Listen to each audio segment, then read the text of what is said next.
Have I got an episode for y'all today?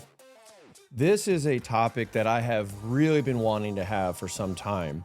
Now, I want you to think about your marketplace. And let's take Uber for an example, okay? You've got supply demand. You've got this endless supply of potential drivers, and the demand is people all over the country, airports needing a lift. So along comes Uber and they create a marketplace app and they service both sides. I had an episode about a year and a half, maybe 2 years ago for corporate caterers. It was kind of interesting. So you've got businesses demanding high quality food. They're bringing, workers back to the office. They wanted to have good quality food. And you got all these private chefs that are out there. And this company came together and they built an app. And they're kind of bringing it together. I don't know if it's as sophisticated as an app, but that's the marketplace that they're building out. This is exactly what we're doing today with Justin Clark. Justin, great to see you again, my man. Tony, good to see you. Thanks for having me on today. I'm not over exaggerating. I have been waiting to have this conversation because it's, to me, this is like, if you're in a business space, you understand the challenge of constantly selling, constantly trying to bring new people into your marketplace. And you had this, great idea. You've been in the staffing, you've been in trucking and supply chain for 20 odd years, and you just had this great idea. And I just can't wait to find out how you brought this business to life, how you got it to, crawl, walk, run. It's fascinating. I'm just so glad you had some time to come down and chat with us today about how you got this thing up and running at F-Staff. I'm excited to share for sure. Yeah. So in 2001, my family and I created a staffing company for truck drivers, and the industry was completely just filled with paper. 100%. We had probably 30 pages of paper for every driver applicant. We were processing over 30 applicants a week, over 1,000 applicants a year. We were just inundated with paper. And over the years, I just saw so much opportunity to make changes to that, through technology. And after the industry started adopting some new features in staffing, like ATS software systems, I started to kind of see the light at the end of the tunnel, that maybe we were going to be out of paper sometime soon and we could actually migrate towards a completely tech-enabled environment. And so that is something I really corely believe, is that people and technology work best together. And my passion is trying to blend, what we do in business and make the effective changes to the technology so that it can actually happen in that way. People and technology can work best if we use technology appropriately. So we fast forward to today, and we now have a marketplace of truck drivers that our clients can now order from, like you do an Uber ride to get from the airport, as you mentioned. It's an advancement that's taken us years to develop. And I would say that idea has been simmering in my brain, probably starting in like 2008. Probably originally, whenever I started to first form my idea and vision forward about what this would look like. So I'm excited that today we're actually able to showcase this product. We have customers that are able to use this technology. We have drivers that are leveraging the technology to get work on demand. And, it's a beautiful thing when people and technology really, truly do work best together. So it's a kind of a cool world that we're in now. Yeah, and I think so. You're coming at it from the standpoint of you were a business owner, and you could see that there was this, obviously a big need, in this space. How did you begin to incorporate the technology, the tech stack? Did you try to do this in-house or did you go outside? What were some of those steps? Because if you're like me, with the advent of ChatGPT and Grok, I'll just jump in and learn something. And there's Mhm. vibe coding now. You can do all kinds of different ways. So you did this before Grok. Right. Yeah, So we developed this pre-iPhone, Tony. So our original products were stick built and built in-house using friends in the industry that were understanding what I was trying to do. But we were completely building out a new place. This was not a concept that even existed. The Uber model was not latching on yet, right? Like apps had not hit thing. The iPhone had not been developed when we first started this idea. So, that's kind of the evolution, is that it takes a lot of time, especially if you're going to be on the bleeding earliest edge of development. You're going to be doing a lot of things in-house. You're going to be, trying to train yourself and others, the things that you need to learn. That's kind of what you're doing. You're right. And so now there's a lot of knowledge in the industry. There's a lot of players that are advancing and making changes and leveraging technology inside their business. All of them doing it a little bit differently than the way that we understand and the way that we do it. And I would say that our visions are, continuing to advance forward, so that we can evolve into the future. That's kind of what we're all about. Yeah, and I think now that we've got this technology really on steroids, and you know what it is you're trying to accomplish, I think that just gives you such a leg up because you already kind of know the nuances of trying to connect these people together in the marketplace. You touched on something earlier, that everything was paper and kind of manual. And of course, now that we've gone to CRMs and applicant tracking systems, we're talking now in terms of staffing, but for any business, you have to have a database. You have to be able to have a consistent single source of truth, if you will, for Hmm. customers, supply and let's say supply and demand. I think it makes more Right. sense to kind of break it out like that. But I was just thinking through all this. You have to create, um, a booking system, inside Hmm. that. You have to create a payment system inside that, and then maybe you add in reviews, and Hmm. ratings. It just Hmm. goes on and on and on. Then you got legal, and then you've got marketing. Right. I, I'm just like, where do you start? This is like an elephant to me. I don't even know where I would start with something like this.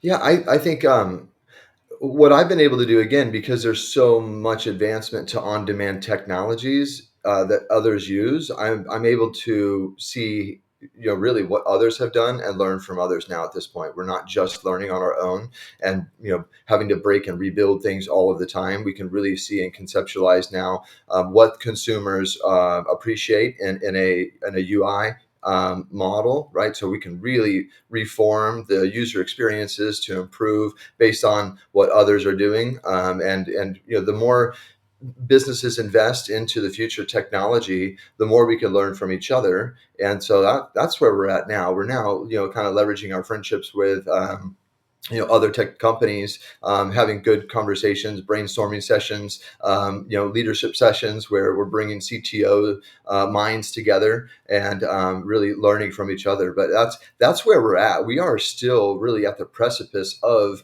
kind of the future of talent acquisition in our industry. We're at the precipice of on-demand period, right? When you think about the age of internet, it really took 10 years before we were really leveraging the internet capabilities in the way that we do today. And that's how I feel like we are at with on demand. There's just so much change that's kind of ahead of us that we do need to think forward on. Like you mentioned, legal compliance issues.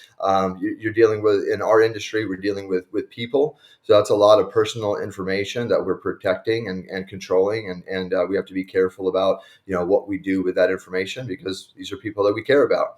Um, so that's how we're evolving now. I think we've got a great product for our audience, of our for our truck drivers and for our clients. Uh, we have something that works. Now we're just kind of evolving by adding more compliant features in the future. Kind of how we're looking at it. But people should be able to find jobs at the speed that you can order anything on Amazon. People should be able to work on demand. There should be no lacking or gap in people's employment, especially when you find companies that often express that their number one concern is finding good labor, right? It's always at the top of the list. And so, people are important. They're always going to be important. That's what we know. For us, truckers drive everything because we know that, everything that we need to live our lives is hauled by a truck driver, whether it goes on a boat, a plane, or a train. Eventually it goes on a truck before it hits you. And so that's what we're passionate about in our world. But as any business can assume, your audience is important to you, and you can help your business evolve by just paying attention to what your customers' needs are and how you can leverage technology to improve that. So you touched on a few things there, and the gig economy. is something that's been discussed quite a Mhm. bit in this, kind Yeah. of working on demand. And you've got these segments within a workforce. You've got the people who are permanently employed, and then you have other people that are more contractual, kind of go from gig to gig to gig. Are you set up to really manage both of those, or are you focused Yeah. on the temporary or the gig? Flexibility inside of F-Staff is critical. So we actually have kind of a multitude of solutions for both sides, but realistically, a driver, and we do have drivers that stay on with F-Staff permanently. They love bouncing from different opportunities. A driver at F-Staff might have the opportunity to, fly and drive in an area that they have never been in before. They might have the opportunity to drive different types of products or trailers that they don't have experience doing. And some drivers really like doing new things, right? They don't like doing the same thing over and over again. One of our drivers, too, we just had a driver interview at the office recently, and he was expressing how much he loves working for F-Staff because he gets to do the other things in life that he's passionate about, and he can, kind of work as a truck driver around that schedule, so he can still be a chef and he can still coach football. Those are his two passions. So we see a lot of encouragement towards that on-demand candidate or on-demand worker that wants to actually be a mini CEO, call the shots, take the jobs that they want to take. And so that's why we were seeing more of those types of workers coming to us. And we're actually seeing more women coming to us for that reason. I think Interesting. flexibility for women is really important. So our women truck drivers inside of F-Staff has increased, I think, like 10% over the last 3 years. I think that's a testament to, kind of the type of jobs we have and then the type of workers that are appreciating those careers. I had Ron Hetrick on from Lightcast, and we were discussing the labor tsunami, the labor shortage tsunami Uh-huh. that's coming due to the retiring age of the boomers. Yes. Yes. What are you seeing in your space of trucking? Because typically, you look over at the trucker if you're in traffic, it doesn't look like a 25-year-old. Never. It does. You Never. know what I mean? They're going. There's difficulties, and there needs to be some changes to that. And I have seen some positive changes to some potential bills that will help encourage what we call entry level drivers coming in as early as like 18, 19. Previously, you wouldn't see a driver that would even enter a trucking school until they're 21, unless their dad was a driver and could help kind of groom the driver and get the driver working. Um, Unfortunately, insurance carriers kind of govern that. They want safe drivers, and there's a lot of historical data that shows that younger drivers have more high collision rates and bigger accidents. Insurance companies want to stay away from that, so they make these demands on their carriers. So even if our government really allows and pushes and promotes more drivers coming in earlier into the industry, there's going to have to be some, kind of, I would say, some concessions from the insurance industry to understand that that's a positive change, and we're going to have to figure that out together. We would love to see more young drivers coming in, but the challenges are like the jobs just don't exist for a 18-year-old truck driver. Carriers just don't want to put young drivers in the truck, so they're waiting for those drivers to get to be 21 ish, Mature, maybe 23. mature. Yeah, mature, I right? listen. Aside from the fact that it's your business and you wish there was more, I mean, look, I've just I replaced a can understand. car. I just Mhm. replaced a car. Okay, that my 24-year-old finally, Mhm. So, Right, I mean, right. so it makes sense. There's got to be a way to vet and Right. ensure that because Well, listen, just so think about this, Tony. With more crash avoidance software inside of the truck, with more safety, kind of mechanisms inside and outside and around the truck, with more safety warnings, alerts, buttons, etc., people and technology can work best together. Going back to my original statement, right? good point. What hasn't happened yet is we haven't not yet advanced the trucks to be able to, kind of bring those in safely, right? Because we want to do it safely. We wouldn't want a rookie truck driver. I don't want a rookie truck driver, period, that's inexperienced around my family while we're driving, right? But the you know the the nature is they have to get experience somehow, right? So there's always going Yeah. to be a rookie driver, whether he's 20 or 30 or 50 coming in as a CDL driver. A rookie driver is a rookie driver, and rookie drivers make rookie mistakes. And, that's kind of what we have to worry about and work towards is fixing and repairing that for, entry level drivers, making sure we raise the standards of training, make sure that we get really good drivers on the road, no matter what age that we're bringing them on. So you've seen the rise of Optimus, I'm sure. A rise to Optimus. Mm-hmm. The rise of, I guess that's just the name of the robot, that the humanoid robot that Of is course. being built. Mm-hmm. We're going to see those in 5 years or so hitting more mass scale. They're going to start hitting manufacturing sites. With that, we have the advent, of course, of self-driving cars. You see lots of videos now where people they still have to sit in the driver's seat. They can go hands-free and they can kind of, witness this experience. Now, what's your prediction? How long do you think it's going to be until we start seeing this? Or do you think we will ever see it Oh, in in our the trucking lifetimes? space? In our lifetimes, my grandmother's 91, maybe not in her lifetime, potentially. She's going to live out 100 plus years for sure. Our family just lives, like forever. She just retired this year. So I'm sure, What? she may, yeah, Whoa, whoa, whoa, whoa, whoa. yeah, Back up. yep. 91, she just what was she doing? She was doing all of the receivables for our business. So for That is yeah, awesome. she started working for Accounts me, receivable at 90. at 91, yeah, absolutely. And she I really went love out that. kicking and screaming, a little bit. She just wanted to keep working. I mean, that's kind of, again, we at F staff, I tell everyone, we come from a family of workers, right? All of my family were hard workers. We just want to give, and I feel like I love that spirit. when we're not producing, we're not creating, we're not doing something. I think all of us as a family kind of feel a little bit like, what are we doing right now? So that's kind of where I come from. And I want her to relax and maybe take a cruise, and chill out for a little bit for the last decade of her life and not stress too much. But yeah, I totally understand that feeling, because I can't even imagine retiring. I love working. I love what I do. And so someone said, if you're going to retire, just make sure you don't mentally retire. right, Too exactly. You much have of to that stay going sharp. on. Okay, Hmm. so let's go back to I interrupted you. I just couldn't. I don't think I've ever heard anyone who's worked till 91. So Right, that's it's a pretty great cool. story. It's a Shout great out to June story. Dodd. Hmm. What's her name? Let's get a shout June, out.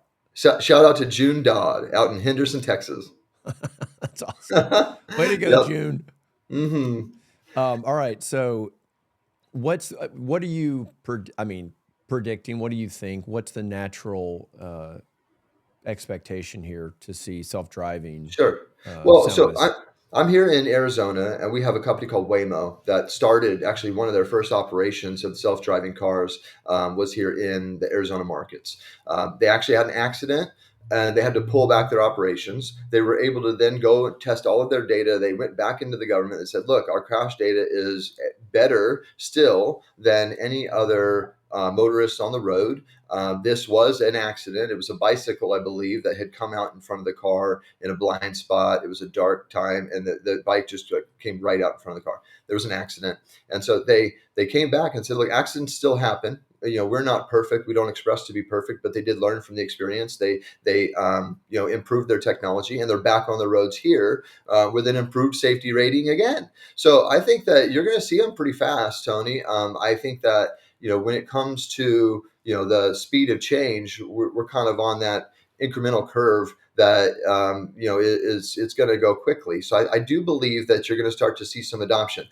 What's not going to happen is a flip of a switch and everything is now self-driving and everything is now automation, right? Just Like, gradual. well, first of all, a truck right now today is a $200,000 truck, an investment, right?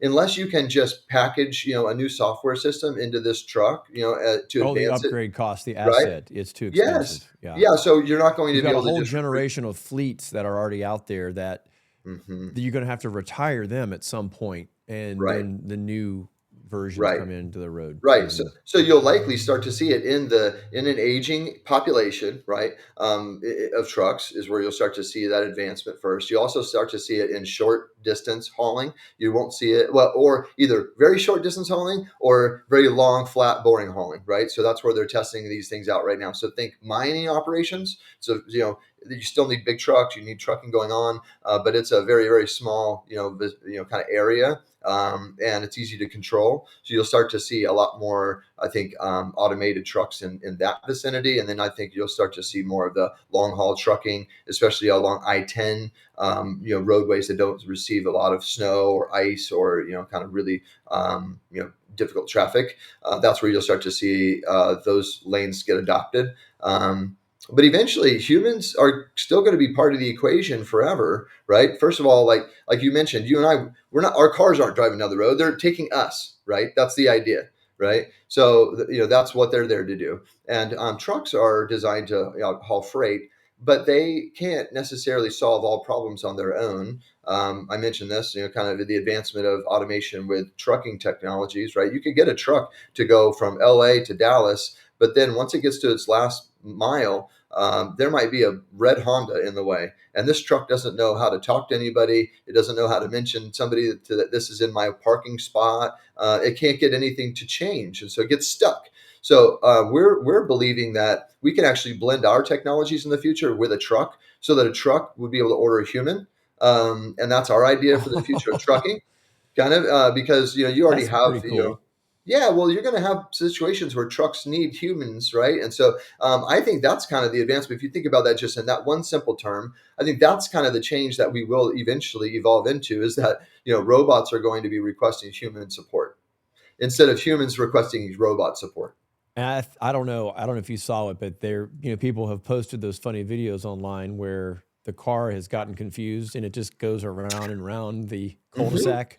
Yeah, we were leaving a concert one night in our car, and I was like, God, why is the traffic so bad? It's just not even moving, right? Like I can understand traffic. We're downtown and we're in Phoenix. We're leaving a concert. I mean, you expect traffic, but we were stuck. I mean, we weren't. We were like locked up on the freeway, stuck, not even moving. And then once somebody finally above, I think said, "Screw it! I'm just going to break a traffic law and go around this vehicle." And so everybody started swarming around it. And exactly right, it was a Waymo that was stuck, and it didn't know, there was too much traffic or issues or whatever, didn't know what to do. And so it just was frozen, and it was causing all this friction. So there is friction, when I'm you sorry, add we're in laughing at new your tech. expense. No, it's That's funny. That's how totally you learn. infuriating, but it's definitely funny at the Yeah, same time. exactly. So going back to your business model, this marketplace, so you're building supply and demand on both sides, and you feel that um, the emphasis is that the driver likes the variety. So you're able to attract the gig worker and they want to remain a gig worker. So they really become a permanent W-2 for you. And They then do. now you're just contracting them out. But the Right. difference is that the businesses can log into the app or the software and Hmm. just kind of order what they need. So Hmm. you've sped the process up, right? This is what AI and automation is doing for people. It's allowing for that immediate gratification, right? Rather than hitting your contact form or sending an email and just, waiting, they can instantly book. Hmm. You know what I call it? Pretty simply, is just get out of the way, right? Like Right. that's it. You're in the way, You and like in staffing, this is something I say in staffing. I started in this industry, I was 19, right? So I've been around it for a long time. I've talked to a lot of different industry leaders, and I'm like, why is it that we always think that our recruiter is the sole solution, right? Like as if our customer doesn't know better about what they want. And so, you got to knock on this recruiter door, and the recruiter starts like whipping out watches of people, right? Like, how about this one? How about this one? And realistically, I think a carrier should be able to just say, "Hey, what do you got?" And can I see that right now? And can I make that decision for myself? If it's easy, fast, and efficient. Obviously, they're not going to go jump through a lot of hoops to go through that when they could just make a phone call and you can take care of me. So it needs to be quick. It needs to be accurate, right? So there's a lot of like there's high bar marks to make on the customer Yeah, there's a side. trust Like, that has to go that kind of goes along. absolutely.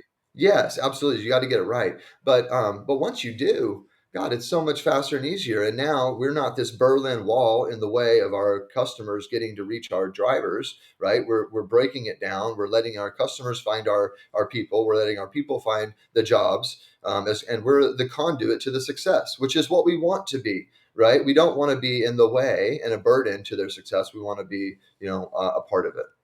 Justin, if you don't mind, I want to ask, you don't have to give any details around money, but I am curious because in a traditional model where the human does the work and has to search and find what the customer wants and then deliver it, you might think you could offer a slightly higher price point to that customer.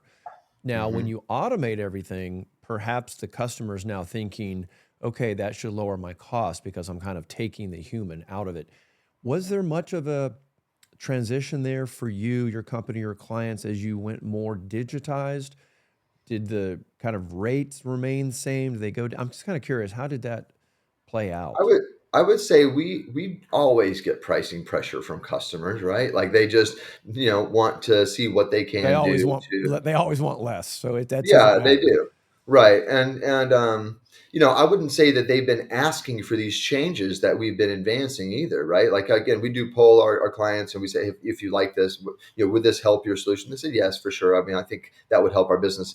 But in the end, like we're envisioning the future of staffing, not them. We're understanding what their problems are by paying attention to their pain, right? They don't know the solution, but they do know and understand their pain. So we focus on, what is your pain, what's your pain, and then we want to relieve and alleviate that. So through our system too, not only can you order a worker on demand where you put in a request and it goes to all of the vetted candidates that match your job. You can also build your own pool of candidates, so you can request just these people that you have already pre-approved, that match your criteria, can take the job. And then now we actually have another advancement that's coming next, which is a true marketplace showcasing all of our candidates and featuring them and their capabilities. So you could go and search, filter, and find a truck driver in the same way that I could go to, let's say, like cars.com and search and filter for the perfect Honda that I might want to buy for my kid, Interesting. So for skill sets, for Yes. obviously there's a certain type of Endorsements, equipment mhm, driven, years of experience. We do showcase their ratings there. We'll show you how many shifts they've taken with F staff, so you can kind of understand, if this a new driver or new an older driver or driver. experienced and vetted, fully vetted. Yeah, Yeah. yeah, Yeah, I really love the idea because I feel like, particularly in the staffing, but there's other industries that this would make perfect sense mhm, too, is that you spend a sure, lot of time kind of building your inventory. hmm you bet. And But you put it behind a wall. It's like yes, the wall is you contacting me when you have time and I have time to take your call or to work through this. right, And this right, just completely get out of the way. Here's the exactly. database, and you have to do it in such a way, I imagine, where maybe certain information is withheld, right? Because it is Mhm. still a proprietary database, right? Yep. You have to protect that. Yeah, So we're gatekeeping it right now, so that it does protect that. Eventually, we could potentially open up certain features so that a new user could come on and start to actually leverage the database to search and filter on their own, just kind of get to see what the experience is like before becoming a customer with FStaff. But yeah, that's definitely the idea. Is we want to protect user information. But bothly for their reason, mostly for their personal reasons, right? Like I don't think that I want my data and information out there any more than anybody else no, does to the wrong right places. no, So but you could this have is like a first name. And I mean, you yeah, could, exactly right. scrub it down enough that there's still an identifier that they know who they're looking Yes. at and see the skills rather Oh yeah. than giving them We the access. See, I think that's the fear that people have is that if I give you there's too much always information fear. for free, you're just going to go around me. You're right. And So that becomes the fear. that's I think that's the difference of where I come from, is because I being a 19-year-old entrepreneur and just breaking shit my whole life, right? Like that's all I do. I just break stuff and I try to fix it and I make it better, right? And then I do it again, rinse, repeat, rinse, repeat, rinse, repeat. Act, learn, So adjust. I've said that a million times, and you just said that. absolutely, I love that. you know. That's Hmm. the Yes, good. you just have to keep on it, right? And that's what I enjoy what I do every day because it isn't boring. I love what I do every day because I am helping people. I love what I do because I feel like I'm making a difference. And then if other people see that too, and then we get some people that say, hey, I really like what you're doing, and we want to do it like you do too. I mean, I've had people that have asked us if we could share our marketing information so that they could replicate it. We've had ideas that we present at conferences where people are stealing and using on their own, and I feel like that's just such a testament to everything we do at FStaff. Is always as best as we can do, and Well, you're unique in that. I mean, I definitely appreciate and respect that ethos that you have in your company, but that's not normal for a lot. I mean, I won't say normal or not normal. I don't see that a lot. So I think that says a lot about your culture and your ethos that you go to that length. right. As we start to wrap up, this is really what I want is kind of your final thoughts around if a business person is in an industry that they think they could kind of open up this type of marketplace hmm where they could kind of start serving both at the same time, kind of automatically bringing them together. What are some practical steps? Because it just seems like, again, there's so many avenues you could go down. Do you have some real practical advice of here's how to start to kind of piece it together and get that Sure. technology working? Well, I will just tell you how I do it. So I think about the problem and then the solution, and then I think about, well, what would that solution look like? You do have to bring the right people together to accomplish that. So in my world, I can always envision a lot of what it should look like, but I need technical capabilities around me that can kind of build and frame and architect what that vision looks like. If you're more of an architect, you would need more of that vision person around you. But I think that it all starts with the problem solution and then architecting the what is that final solution. In our world, if you're just talking about replicating an on-demand kind of world, you definitely need to have some technology. You cannot start from zero, as you mentioned. Like we got to these advancements because we have a layered stack already. So you at least need to have a basis of stack of technology. You mentioned a couple, like a CRM system or applicant tracking system in our world. It could be different systems in different businesses, but you need to have a baseline of technology inside your company to even leap forward to this. And I think that most businesses that are thinking about this are already there, likely. But you need a baseline of technology, and then you need to start, drawing arrows, doing a lot of visual work is the way that we do it. So we visualize it, then we write down a lot of the documentation that we feel like would help realize it, and then we just try to get to the MVP as fast as possible. Right, get that sucker out. So we want to just create, develop, and get that minimum viable product out to our internal market for testing as fast as we can. We don't want to sit and tinker for a long time. That's where we have learned over the years is that we can actually go a lot faster than what we think we can. So we do that by just making sure we put the pressure on ourselves. So put pressure on yourselves, bring the right team together, and then get ready for a roller coaster because it's not easy, and you're going to identify where you have gaps, and you want to fill those gaps with really experienced people who can help you do it, so that you don't have to spend as much time, money, pain, blood, sweat, and tears like we did in the earlier phases because things are advanced now. So I think that there's some great resources people can use. So, if someone wanted to tap in and start using your solution you have, what's the best way, easiest way for people to find you? Online is the easiest, fstaff.com. Really, we're a double funnel business, so you'll find a place for drivers, a place for carriers, and we've got great people behind to talk to you once you're ready. Again, we got a family of workers at fstaff. We love Just this. don't ask for June because June's finally she's taken off. Mhm. So if you have any accounts receivable issues, it's Justin or someone else. Yeah, exactly. Somebody else. It's Jordan, not Justin. Shame on you, Tony. I don't. That's the one thing I hate being is a bill collector. I like to create relationships. I hate chasing after you for money. I'll let our Oh great my people do that. God, that's like the worst. I mean, it just seems like you've spent all this time building your relationships, and then you come in with the hammer. That's why you flip it to Jordan. That's why you flip it over to someone in You bet. accounting, or you blame someone else, and you sit back on this beautiful high perch. No, I'm your friend. I'm just your friend Justin here. Just keep bringing me more business. Oh, Yes. I tell you what, there's so much here for us to unpack because we kind of hit the surface of a lot of areas. And I'm here for it because although I'm not quite ready to see a self-driving truck, I do love the idea of the automated, quick, do it right away, your act, learn, adjust. So much great stuff there, Justin. Thank you, Great Tony. seeing you again. Great seeing you again today, my You friend. too. You too. And we'll have to in a couple months to see how the new rollout has gone. Sounds great. I'm excited. See you soon.